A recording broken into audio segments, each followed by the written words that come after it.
bringing you the latest news from Coronado Athletics. This is the Mustang Fan Zone podcast from 100.7 The Score. Welcome back in. This is the High School Fan Zone. We're in the Mustang Fan Zone. I'm Randy Rosetta. This is 100.7 The Score and Fox News Now. Joined now by Coronado boys coach Lee Scott, whose team ran into a Lubbock Cooper team who was pretty desperate for a win and got it against you guys. You guys, I was thinking about what to talk to you about, and I don't want to – you guys still have season left. Mm-hmm. Anything can happen. But I also know, watching you guys, that you have enough young players. I just talked about this with Gerardo a little bit from Lubbock High. I know you're coaching for this year. You want your guys to have success this year, but you're also you're still in the building the foundation phase with because you're in year 2. You're trying to get guys who want to come back in the off season and keep building. Right. How do you balance that here the next few weeks? Well, like you said, it's like we have a mountain to climb right now. Mathematically, we're not out of it, and we've proven that we can play with everybody in our district. Mm-hmm. We did lay a goose egg yesterday, though, but, most likely we probably have to win every game and might even have to have some help if we do that to get in the playoffs. If we lose 8-8 might get you in a tie with 3 or 4 teams, but everybody's going to have to beat everybody type of deal. So mathematically, we're not out of it, so that's what I kind of told my kids this year. Today, I said, one, we're not out of it, so we need to pick it up and play like we're not out of it. But 2, you guys that are going to be here, if for some reason we do lose, you still should be playing the rest of this year to get better for next year. Mm-hmm. And you seniors, hopefully we still have our stuff, but you're playing for pride. And that's something that should just be carrying you on from now on. If we do get knocked out of the playoffs, hopefully you don't. But if we do, that's what you have, and that's what our guys have to understand that. Yeah, we may be done February 17th if we do happen to lose a game or 2, but we still have most of my guys still have next year, and they should be working towards that. But we're still trying to go for this year right now. We're not out of it mathematically, so we're going to have to play some really good basketball. We're going to have to go 150% effort, but we've proven we can do it. We just have to overcome the end of the game. We'll talk a little bit about that because I've seen you be okay at the end of the games, and then it's gotten away from you a few times. I like what you said there, because if you're an underclassman, to me, whether you're in the playoff hunt or not, every game's an audition for the next year, because you want that coach. You want to get that coach's attention that, hey, I can help you do X, Y, and Z now, and I'm going to get better for next year. Yeah, and that's what I told my JV today, saying guys, right now y'all don't, because we moved our game to tomorrow and it's just varsity only. I said we don't play until Friday. Y'all have off this week, and we have a bye on Tuesday. You don't play till Friday, so there should be no reason why y'all are taking yourselves out. And when I see you taking yourself out right now, JV, when you're supposed to be giving us a good look, I'm looking at that for next year. This guy's he's gonna sit there, and when it's not something he wants to do, or it's not something that is easy and it's hard, and we're making them go for a while, I'm looking at that saying, well, what's he gonna do next year on varsity?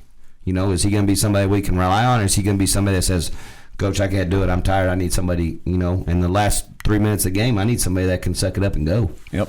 And that's what those younger guys are supposed to be doing right now. Do young people still watch the movie Hoosiers? I don't think so. They need to, though. Yes, they do. The best movie ever. Because I always wanted, if I'm a coach, I want a team full of straps. I want guys who are on the bench, and when they're ready to go in, they're ready to find the Lord in the dribble. Mm-hmm, for sure, yeah. Those are the guys that, actually kind of bring a team together, or actually, hold the team together, because they're the guys that sit there and say, hey, you want to complain? You get to play all the time. I'm sitting here doing the work just as much as you, or harder in practice, and I'm not getting to play. And so why are you whining? Why are you crying? I'm doing it, and I'm not complaining, and I don't get to play. I get my chance. I'm going to go show them what's up. I guess it doesn't hurt to have a few ollies as well. Yeah. As long as we don't shoot free throws like them. Yes. Well, if it works for Rick Barry. That is true. We're coming up on a break. For some reason, my audio was a little weird here. I didn't hear. You mentioned that it's not necessarily do or die, but you start with Paladuro tomorrow. Every game except one right now that I know of on the schedule has been shuffled back to Thursday because of the pending weather. So everybody's either in town or nearby in a district game tomorrow. And then if you could figure out a way to beat Paladuro, and that's a tall task, that's a good team, you have to go up there, correct? Correct. Yep. If you find a way to do that, you hit that little stretch where you've got 3 games that are manageable before you head into that last stretch where you need to be playing well if you're going into those last 3. So PD's front and center. Like you said, you don't have a game next Tuesday, so a lot of energy can be expended in that one. We'll come back after this break in the High School Fan Zone on 100.7 The Score. Diving headfirst into Coronado athletics. You're listening to the Mustang Fan Zone on 100.7 The Score and the 100.7 The Score mobile app. Welcome back in. Second segment of the Mustang Fan Zone. We were just talking about Lee's. I didn't realize that my timing was off. I guess I had him confused with somebody else. He's got a baby boy at home, and I told him something else. I said to one of the other coaches, losing's hard, but then you get to go home and all of that falls by the wayside. You get to be dad, and that's all that matters. Yeah, it's a blessing, and that's exactly like I just told you.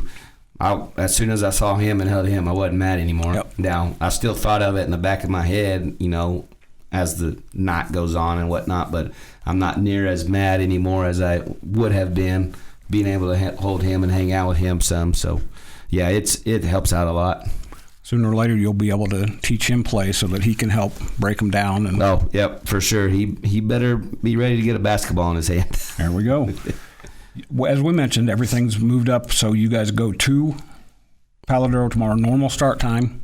Yeah, we're keeping it the same. We did try to move it up, but they just said, nah, keep it the same. So we're going at 7:30. Something that happens when things get shuffled like this is it's a scramble to find officials. Yep. And I think that's why there's no JV games being played. You want to make sure that those guys are and I've watched enough basketball since I've been here, and the officials do a great job, but you don't want them to have to call 4 games instead of 2. Two's plenty. Right. Yeah, you don't want them getting worn out, running up and down, because then they start to get lazy too, and they don't get to their spots like they're supposed to make the right calls. And so, yeah. And most of the time, I don't think I've ever been anywhere where when we move games, we play the JV and freshman game. It's just strictly varsity. And so for us, what's good about us is we get to stay in our same routine. We won't leave until our normal time, because I always leave later with the varsity. So we'll leave at our normal time. We still have a game before us. So our whole routine was still the same, except we just play a day early. So I'm hoping that, we don't really have to adjust too much. So when you were saying that, I started thinking about the girls go up and then they'll play right before you. Girls are going to have a pretty good mat on because they lost a last-second shot in overtime. And that's a group I've gotten to know a little bit. And you've coached for a long time, and you were at Snyder, and there's always girls, boys, doubleheaders. You want your guys watching what the girls do, first of all, to see what's going on. Also, those officials are going to be calling their game to kind of give you an idea of how it may be called. Yeah. I like them, too. I tell them to, and sometimes they do, sometimes they don't. Most of the time they do. I tell them to sit as a group and watch the game. That way they're not on their phone, looking at their phones, all that stuff, paying attention to the game. Also, just cheering the girls on. They're part of Coronado. We want them to win. So we want to cheer them on, be, up and into the game. I think that kind of gets you focused for our game because you're watching basketball, you're paying attention, you're in the zone because you're watching that. So I think that helps a little bit. Now when they go into overtime, I'm like, ugh. Yes. But for the most part, I want them sitting there watching. We'll do our routine as always. Watch the first quarter, go get dressed second quarter, shoot at halftime, watch the third, and then we'll go talk during the fourth quarter. But it definitely, you can pick up a lot. Like me and my assistant coach, Coach Saldana, were talking, saying these officials are letting a lot of stuff go this game last night, and they let a lot go in our game, and that's just something like you've got to adjust and see. And we even said, make them call a foul. Yep. If they're not calling it, go. Not necessarily go and be dirty, but go get a hand check. Go, push on the side when you're trying to go get a rebound, whatever, and make them call it. If they're not going to call it, then it's fair game. Yep, and be nice here. There's never a shortage of officials and coaches in the stands to help with that. Yeah, there is never. No, I sat next to a guy at a game the other day, a longtime coach, and he leaned over and said that too. But he was a scorekeeper for one of the teams, and bless your hearts, they did say. I've never had a child play high school athletics. My daughters, neither one of them were interested, so I'm not going to hold anybody in judgment. But I think it was Tim Corbin, the Vanderbilt baseball coach, who said a long time ago, players play, coaches coach, fans support everybody. Yep. There's only one coach in the stands that I ever listen to.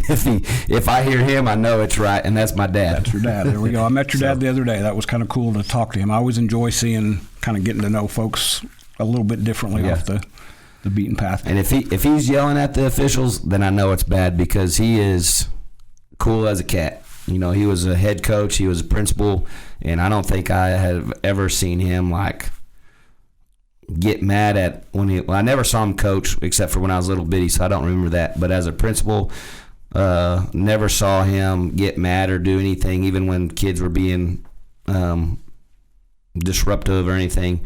Now, I've heard him yell at me on the basketball court. There you go. And to that, I wasn't doing my job, but as he got 2 technicals his whole career. He was a 10-year head coach. 2 technicals. I got 2 technicals in my first year ever coaching.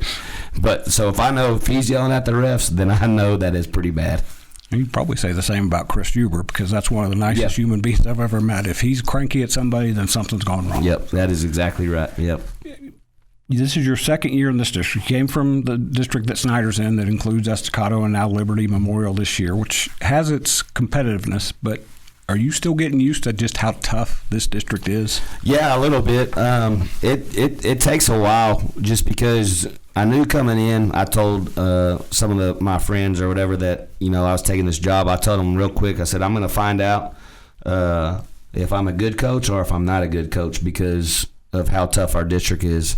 And so it's still trying to get used to. I'm hoping when the realignment comes, we don't have 9 teams, because especially with us we have a lot of football kids that come. Right. Not necessarily on varsity. We have 3 this year, but our whole JV and freshmen, a lot of them played football. So just trying to get everybody in the same groove and all that stuff. There's still stuff that we weren't able to put on until Christmas break, because we're game, and then district starts, and so it's still pretty tough trying to get there. But I think I learned from last year and did a little bit better job this year of getting prepared earlier, and so that has helped.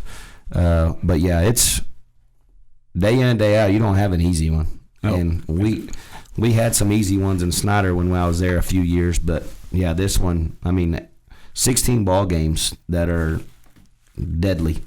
And you've got to coach against those teams differently the second time you play, because they're usually coached. They are coached by really good guys who are going to adjust. You've got to figure out how you're going to adjust to them. I've enjoyed watching the coaching in that district, boys and girls, honestly. Yeah. We can talk later about something Tony Wagner said about coaching in your old district, because he's the old dude now. He is.